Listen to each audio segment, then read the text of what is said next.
The relationship with my family became even more tenuous after I moved out and they saw the house I had bought. They resorted to legal measures, demanding that the house be given to my sister. They lost the lawsuit and were burdened with a debt of $120,000. I have been dwelling on this issue for a long time, questioning whether I need advice. I may just want to express my feelings, but I have always felt unloved within my family. I have a sister, Margaret, who is 5 years younger than me, but we have never gotten along. Her birth seemed to make everything worse. Since childhood, I felt that my parents saw her as the center of their world. She was the golden child, and I was treated as just another person around. I might be overreacting, but looking back, it becomes clear that everything was off. Take last Christmas, for example. Margaret received a brand new PS5 fully set up, something I had wanted. All I had was a pair of plain white socks I bought at Walmart. It's not about the socks themselves, but they were the only gift I had under the Christmas tree. While the family gathered and smiles were all around, Margaret was picking gifts like a little animal scavenging for toys. During this time, the whole house was abuzz for her. In my hands, there was a modestly wrapped package. I sat there in new socks, forcing a smile, completely ignored by everyone around. Unbelievably, this wasn't an exceptional occurrence. My life has always followed this pattern. My family doesn't even remember my birthday. The last time they celebrated it was when I was 10. Since then, it's been forgotten, and last year I quietly celebrated with college friends, with not a single congratulatory word, call, or email from my parents. On the other hand, Margaret's birthdays are always a big deal. Last year for her 16th, my parents threw a lavish party. Family and friends were all invited, and amazingly, a trampoline was set up, with entertainers and magicians called in. The house was filled with decorations, and everything was catered professionally. It was like a festival. However, I wasn't even invited to her birthday party, and I didn't know this fact until the day before. When I asked my parents, they explicitly stated they did not want me to participate. To be honest, I was overwhelmed with my studies at the time. That day, I just went out with friends, focusing on distracting myself from the situation. Still, even when sharing time with my family, I felt as if I wasn't really part of the household, and I couldn't shake off the loneliness. But as my own birthday approached this year, a faint hope emerged that maybe something might change. I had given up on expecting much, but I thought maybe they would acknowledge my existence. However, there was no change. The day to spend with my college friends came again. They organized a small but fun party in the dorm. It was a good time, but it was different from being with family. A birthday, even a small one, should be celebrated with family. Margaret's birthdays always made me acutely aware of what I was missing.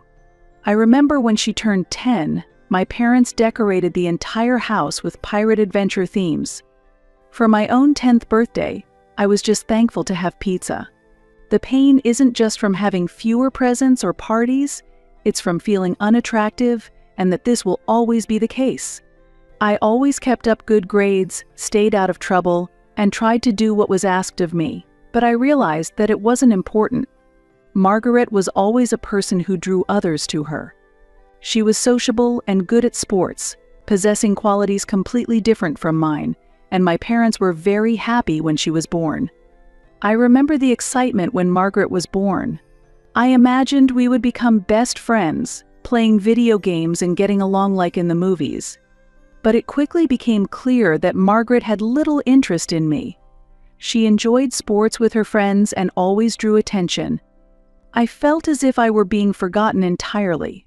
As I grew older, I began to harbor resentment towards her. Initially, I told myself that it wasn't her fault, but she was beginning to understand the extent of her influence. My parents never blamed her for anything. I was always the one blamed. Even when she made mistakes, my parents would just laugh it off. When Margaret broke the TV, she blamed it on me. Her friends were over, and somehow the TV fell off its stand, nearly breaking completely. When my parents came back, Margaret pointed at me and accused me of causing it. I wasn't even home at the time, but my parents believed her, and I was grounded for a month and had my phone taken away. I was treated like a criminal. After that, I withdrew into my own world, spending most of my time in my room or at friends' houses. I desperately wanted to leave home, but every return reminded me of how worthless I felt. My room was a small, suffocating space in stark contrast to Margaret's room, which brimmed with the latest electronics and posters of her favorite sports teams. She seemed to have her own little empire, and I felt like an invisible shadow. My 18th birthday was unforgettable. I had a slight hope that it might mark a new start as an adult, but I was let down. That morning started like any other. My mother was busy in the kitchen, my father was engrossed in the newspaper, and Margaret was absorbed in her new Xbox. There were no congratulations, no presents, not even a word to acknowledge my birthday. I felt completely ignored in this house. At that moment, I realized nothing would change. Only Margaret was treated specially. She had taken all the love and attention from me and from our parents. I don't know if she was aware of this fact, but she didn't make it an issue. By her actions, I grew to hate her more. I took the necessary measures. That is, I distanced myself from my parents and arranged my life so I didn't have to witness my sister Margaret's blatant favoritism. Being neglected by my family was draining me internally. Because of this, I chose to avoid contact with them. I moved out as soon as possible and started living with university friends. Honestly, there was a sense of relief, like being freed, but I had to make a living. I began freelancing using my talent in graphic design. At first, it was simply to support myself, but gradually, I got more work, received higher evaluations, and became involved in larger projects. I worked tirelessly, late into the nights and over the weekends. I was determined to build my success independently of my family ties. Then, at the age of 24, a wonderful opportunity came my way. It was meeting a person named Todd. He had all the qualities I was looking for, and was the ideal partner. He was intelligent, ambitious, and had a generous heart. He was also freelancing, specifically managing social media for small and medium businesses. We hit it off right away and started collaborating on various projects. We supported each other and grew in our respective fields. In fact, he was the first person who made me feel like I wasn't just part of the background. He truly understood me, and he loved me not for what I could do for him, but for who I was. His care was not out of obligation, but from genuine feelings. As our careers stabilized, we began to dream bigger futures together. After dating for a year, we moved in together. Things progressed smoothly. We made a bold plan to dip into our savings and buy a home. We were not looking for just an ordinary house, but something special. After a long search, we found a sprawling 3-story house in the suburbs. It was more expensive than we expected, but we managed to pay for it with our combined income. We were very happy. It was truly our dream. It was a result of our joint efforts. We signed the contract and became the official owners 3 days later. The real trouble began 3 days after we moved in. I got a call from my family. At first, I didn't even feel like answering. Since moving out, we had barely spoken, and I had avoided conversations because they were awkward, but the calls kept coming persistently, so I finally answered. And for some reason they said, "We've arrived in town and want to stop by your new home." I was conflicted but agreed to their visit. I should have been more discerning.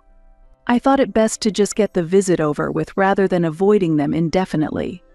And a few hours later, my parents and Margaret, along with a man I had never met before, appeared at our new home's entrance. From here, things got even stranger. Margaret had many favorites. The man she brought was her fiancé, Isaac, and Margaret was pregnant. Yes, Margaret was soon to be a mother. Not a single person had told me that my sister was engaged, let alone the fact that she was expecting a child. That was a wake-up call for me. Before even entering the house, my father started making passive-aggressive comments. "Oh, so this is the house you bought. I didn't think you could afford something like this." He said it in a way that seemed to look down on me, but I didn't let it bother me. I wasn't in the mood to argue. When they entered the house, the atmosphere became even more awkward. My mother tried to talk to Todd, but he sensed something was off, glanced at me, and asked what was going on here. At that moment, my father and Margaret were whispering, and Isaac was acting as if the house belonged to him. Then suddenly, my father made an unexpected statement and began to speak decisively. "I think it makes sense for Margaret and Isaac to move in here to build their family and make space for the baby," he stated arrogantly. I was so stunned by his words that I could only stare. "This place is too large for you and Todd." My father continued, ignoring how upset I was. "Margaret and Isaac really need a large place like this to raise a child. You two don't need all this space." I couldn't believe my ears. My father looked me straight in the eye, and what he said next made me feel indignant. "This is no joke. It's time for you to step aside. You should give up what your sister needs. The family should come first, and she is starting a new family. You and Todd can find a smaller place. This house is more suitable for them." I was devastated. Years of resentment suddenly overflowed. This home is Todd's and mine. We bought this house, and it's in our names. No one else gets to make decisions for us. Margaret then interjected with a smug look. "Wait a minute. I can't see why you need such a large place. Unlike you, we have a child. That's not the issue." I exploded with anger. "The problem is that you're claiming what's mine is your own and trying to take it away. I've lived a repressed life for too long. I can't take it anymore." At that moment, my father became very aggressive. He stood up, puffed out his chest, and berated me high-handedly. "You should be grateful," he said. "It's shameful to live in a house that's beyond your means. If you give it to Margaret, she won't have to feel that way, will she? Besides, they aren't demanding the keys, they're just asking. Whether you like it or not, this house becoming Margaret's is inevitable," he added. At that point, my anger finally erupted. Unable to grasp what was happening, I lunged at my father and pinned him against the wall. "Get out of this house right now," I shouted. Todd tried to calm us down, but I couldn't stop. Years of anger erupted all at once. My father pushed back, and without realizing it, we were fighting and yelling at each other. My mother and Margaret were screaming, and Isaac was frantically making a phone call in the corner. The fight didn't stop until the police arrived. It must have been Isaac who called the police. The situation spiraled out of control, and they separated us, handcuffed my father and me, and took us to the police car. I never thought it would come to this. I never expected my father would try to take the house from me, and as a result, I ended up in jail. Hours later, Todd paid my bail, but the damage was already severe. My family was irreparably broken, but it wasn't over yet. Things got even worse. My father cunningly decided to sue me over the house, arguing that Margaret and Isaac needed it more than I did, demanding that I hand it over, and actually took the matter to court. I couldn't hide my shock at his audacious actions. Thus, we went to court. I hired a lawyer and gathered all documents proving the house was registered in my name, preparing for the most crucial battle of my life. However, I had something hidden. There were traces of mental and psychological abuse I had suffered over the years, and I intended to reveal them. I collected evidence. Emails, text messages, and even witnesses, including friends who had observed my parents' behavior towards me over the years, were gathered to testify. We brought all this to court. My lawyer emphasized not only that the house belonged to me, but also that I was a victim of neglect and psychological abuse in the past. The trial lasted several months, and my father used various tactics to demean me. He portrayed himself as a loving father who was doing his best for the family. Margaret and Isaac played the victims, pleading that they needed the house for their baby and condemning me for not giving it up as selfish, but they were not successful. When the verdict was finally announced, I felt relieved of a huge burden. The court ruled in my favor and further ordered my father to pay $120,000 in damages for the mental and psychological abuse. For the first time in my life, I felt that justice was served as someone stood up for my rights. Following the judgment, I decided to completely cut off contact with my parents and Margaret. I could no longer endure manipulation, falsehoods, and unfair favoritism. Together with Todd, we finally made the house truly ours and began building a new life, though the scars from the past had not fully healed. Even now, as I write this, it's unbelievable to think how much my parents tried to deceive me, but that was the reality. Margaret had once been the favored youngest child, but that situation has changed. It has been about 3 years since then.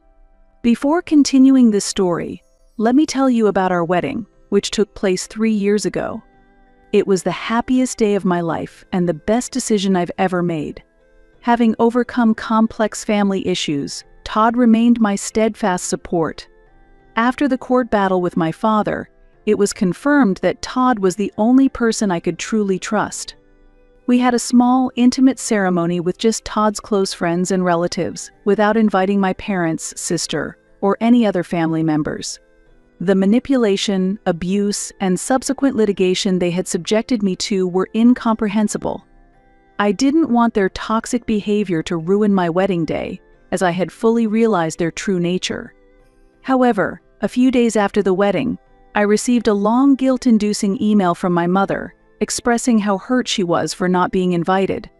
How she found out remains unclear. My father did not attempt to contact me, which was fine by me, but Margaret seemed to have lost her self-control. This was predictable. Margaret had always been the golden child, constantly striving to please our parents. She never accepted responsibility for her life, always shifting blame for her mistakes onto others. Although the court's favorable decision and the ordered payment of $120,000 to me affected my parents' finances, it did not bankrupt them, but their financial flexibility was significantly reduced. Spoiled throughout her life, Margaret could not handle this new reality. She believed she had a right to inherit the house my father owned, but she could not make that a reality. Her demands for a large sum of money were just the beginning of her disappointments. Her fiancé, Isaac, left her a few months after the trial. Reportedly, Margaret had a miscarriage due to mental stress. It all felt like my fault. The sequence of events, my father losing the lawsuit, facing financial difficulties, and Isaac leaving Margaret, seemed to be blamed on me. Then, the situation completely changed. A month into our marriage, as Todd and I were adjusting to our new life, we enjoyed the peace of being free from family toxicity. One day we decided to take a walk in our neighborhood. As we strolled down the quiet streets, we breathed in the fresh air, refreshing our spirits. It was supposed to be a normal day. We had walked about half a block when we encountered Margaret. She was standing on the corner, staring intently at me. Her eyes were filled with anger. My heart froze in an instant. I hadn't seen her since the trial, and I couldn't understand why she would suddenly appear near me. Confused, I yelled, "What are you doing here?" Before I could grasp the situation, she charged at me. In her hand was an iron rod, apparently taken from a construction site. I tried to retreat, screaming, but she was too fast. She swung the rod and hit my abdomen before I could react. Pain shot through me instantly, sharp as if my ribs were engulfed in flames. I bent over, gasping for breath, but Margaret's attack was not over yet. She swung the rod down again, this time aiming at my feet. The rod struck my left shin with a sickening sound, and I collapsed weakly onto the sidewalk. "You ruined my life." Margaret continued to shout, trembling with anger. "It's all your fault. You caused our father's financial collapse. It's your fault Isaac left. Everything broke because of you." I managed to stand and tried to defend myself, but my body wouldn't move properly. I'm not sure how much time passed, but gradually I heard voices growing louder in the distance. There were shouts from people around and footsteps rushing towards me. I saw someone grab Margaret and pull her away, but my consciousness was fading and I couldn't grasp what was happening. When I regained consciousness, I was in a hospital bed. Todd was sitting beside me, his face pale and his eyes red with tears. I tried to speak, but my throat was dry and my body screamed in pain. "Are you okay?" Todd whispered as he gripped my hand tightly. "I'm okay." But I was far from okay. I had multiple broken ribs, a fractured left leg, and a broken right arm. The doctor told me it was fortunate that I had survived. If it hadn't been for the bystanders who intervened, Margaret might have killed me. I had to call the police to stop her. Margaret was arrested at the scene and handcuffed while I lay bleeding on the sidewalk. Afterwards, my consciousness faded and I remained in a dazed state. Under the influence of pain medication, my body slowly began to recover, and during that time, Todd stayed by my side constantly. He managed everything, including the police reports, insurance paperwork, and hiring a lawyer in preparation for the upcoming trial. A trial was scheduled because Margaret faced serious charges for assault with a weapon, and given the severity of my injuries, she was looking at a long-term sentence. Once I was conscious and could understand the situation, Todd explained everything to me. After being abandoned by Isaac, Margaret had a mental breakdown. She fell into severe depression and, according to the police report, refused to acknowledge her own failings, instead shifting all the blame onto me. Margaret, who had waited outside my house for hours and brought an iron rod from a nearby construction site to attack me, told the police she did not regret her actions. When questioned by the police, she justified her behavior by claiming that I had destroyed her life and was merely seeking justice. She truly believed that I was the cause of all the problems she faced, including her fiancé leaving her and her father's financial troubles. I spent a long time in the hospital recovering from my fractures, and every day was painful. The ongoing physical therapy, relentless medical examinations, and the looming pressure of the trial weighed heavily on me. I couldn't walk for an extended period, and even after being discharged from the hospital, I needed crutches and arm support for a while. The doctors warned me that it could take months to fully recover, and there was a possibility that I might not completely regain my prior level of function. Months of treatment and recovery later, the trial against Margaret began. Margaret pleaded not guilty, holding on to the misguided belief that her actions were absolutely justified. She felt that I was to blame for the situation that had influenced her actions. Her defense argued that she acted out of mental distress and that a series of familial events had destabilized her mental state. However, the evidence presented in court strongly suggested her guilt. Eyewitnesses to the incident had seen Margaret's attack on me and had immediately called the police. The prosecution submitted detailed medical reports of my injuries and police reports that included evidence of Margaret's premeditated attack. It was clear she had come to my home with the intent to harm me. Sitting in court and watching my sister try to justify her actions against me was more heart-wrenching than any hardship I had previously endured. Throughout the trial, she never once looked in my direction. To her, it was as if I no longer existed. But perhaps the most gut-wrenching moment was seeing my parents not only appear in court, but sit by Margaret, listening and nodding as if in agreement every time she claimed I had destroyed her life. Their nodding was like a knife twisting in my chest. Despite such betrayal, they still chose her side. They seemed to firmly believe she was the victim. Their support for her remained unchanged. The trial lasted several weeks, but the verdict was almost predetermined from the start. From the courtroom atmosphere and testimonies, the outcome was anticipated. Margaret was convicted of serious assault charges and was ultimately sentenced to 5 years in prison. She would be eligible for parole in 3 years, following the legal process, but honestly, that fact no longer mattered to me. I had accepted the reality of being without a family. Through this ordeal, it became clear that those who were supposed to be my family were not true family at all. But at least, Throughout everything, Todd has been an invaluable presence, steadfastly supporting me. He faced every difficult situation unflinchingly, always standing with me and providing strong support. We are focused on moving forward positively. I am gradually recovering, both physically and mentally, and I'm starting to see a brighter future ahead, little by little.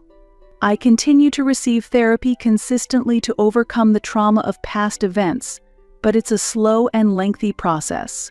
There are days when I feel better than the previous day and can genuinely appreciate my progress, but there are also challenging days when it's hard to face myself. The reflection in the mirror feels starkly different from who I once was.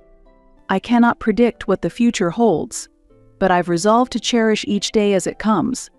And now, at least, I have a clear understanding of who I can truly trust.